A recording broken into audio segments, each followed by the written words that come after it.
this series has been getting a very big resurgence lately, and I am all here for it. It is so awesome. And this is my favorite book so far out of this series that I have read.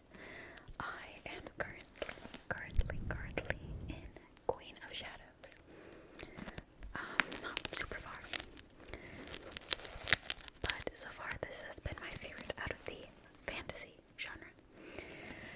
And it just has a little bit of everything that I want.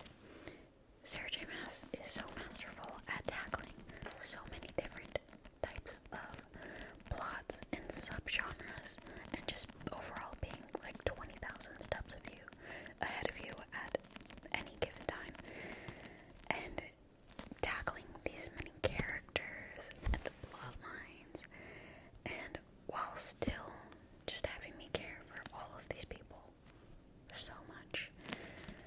It really is an amazing experience. I would extremely recommend reading this series. It's just YA fantasy, but you're gonna get mystery plots, suspense plots, you're gonna get romance plots, just amazing world building. You're gonna get all of the good stuff, pretty much anything that you can think of. And yeah, this is my favorite. It's hard to narrow down because fantasy is my favorite genre, but that's what I would say is my favorite out of the fantasy genre so far. And then next is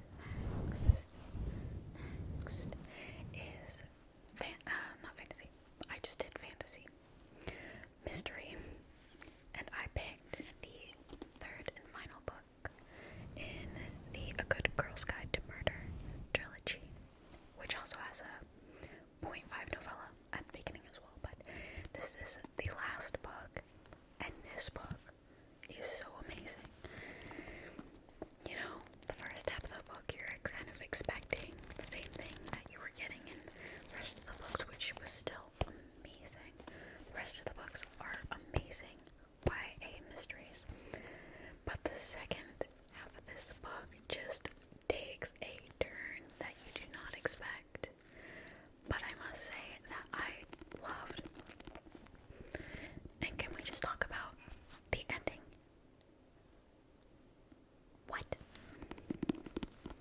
Like, how am I supposed to just sit with that in my brain? But yeah, this was amazing. And I need more out of this universe specifically. Holly Jackson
Revon or something, and I learned that was not correct.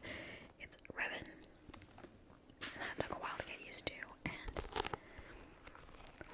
this was so good. If you go to my Instagram, I had a couple quotes from here, out of context, you can't really but I don't sticky tab sci-fi, and I had to sticky tab this.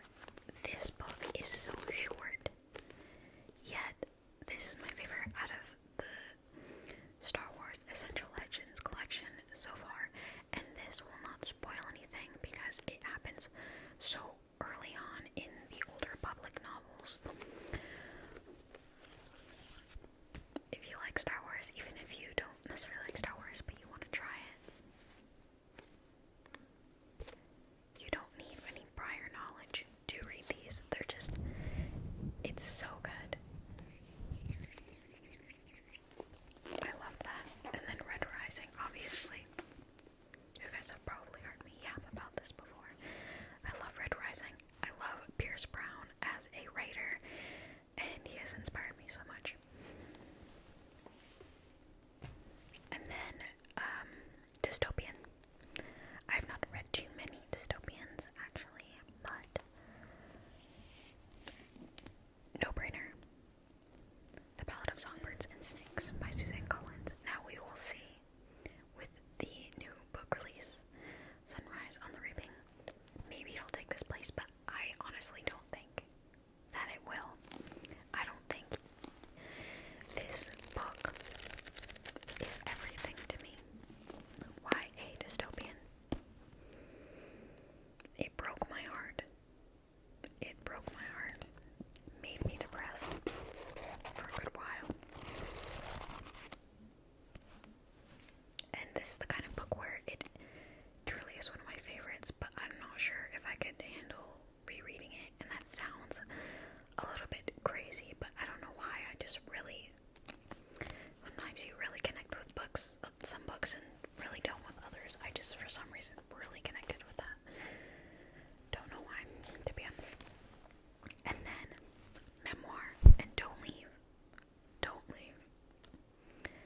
Because these are low-key, really good, and unhinged. I actually couldn't pick. And they're memoirs, okay? One of my favorites, we have Tom Felton's Beyond the Wand. This one is amazing. I loved reading his stories so much. And just hearing about his childhood and all these just fun stories about also filming Harry Potter. There's so many stories, so if you love Harry Potter, I would definitely recommend. And he actually made a good memoir where he was trying to convey a profound message at the end through a longer form of story. That was crazy. I'm like, did this really happen in his life? Because this is unhinged. So I would definitely recommend, and it has some great pictures in there as well. That's a solid memoir. And then we have Educated by Tara Westover. This one is basically just unhinged survivalist Mormon family drama. Mic drop, that's all I'm gonna say. Actually, no, that's not all I'm gonna say. My jaw was on the floor constantly while reading this. The irresponsibility